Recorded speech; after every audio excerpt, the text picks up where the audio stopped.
2016, the penalty goes up to $695 for those that don't carry coverage.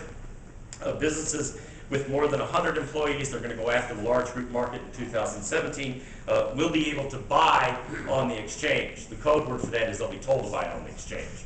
Okay. You know, it's estimated by CBO, and this wasn't talked about a lot, that 8 million people are going to lose their health insurance. And here's why. Because these employers are going to go, wait a minute, why am I going to do this? It's a pain in the neck. Forget it, I'm going to pay the penalty, you guys go do whatever you want to do. And these people aren't going to buy health insurance, they're just not going to do it. So 8 million people are probably going to lose their coverage, and that's a conservative estimate from CBO. But I truly think that's what's going to happen. 2018, we have a rather interesting scenario. You remember the Cadillac tax, 40%, right? Well, the unfortunate part of that for the Obama administration is the majority of people that are on the Cadillac plans are union members. And of the union members, 49% made up in this country today are government employees. Do you really think, in your wildest imagination, that Congress is going to go forward with a 40% tax in 2018? Remember, it started out that it was going to happen in 2012, then it got moved to 2014, then the SEIU people went to Washington, D.C., sat down with President Obama, and it got moved to 2018.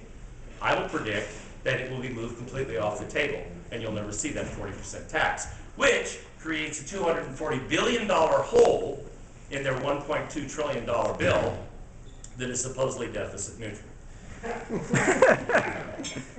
A couple of things that I think are really important to understand. Number one, there is hope, okay? Probably the single biggest, and you're not hearing this in the media because they won't talk about it, but you're going to hear it from me, and you'll hear it on Fox, and you'll hear it in some other places. The constitutional challenge to this bill is real. There's an attorney by the name of David Rifkin. If you don't know him, go to his website, okay?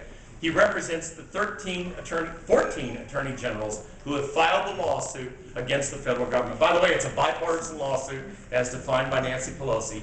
13 of those attorney generals are Republican. You need to be aware of that. Okay, so he happens to be the Louisiana attorney general.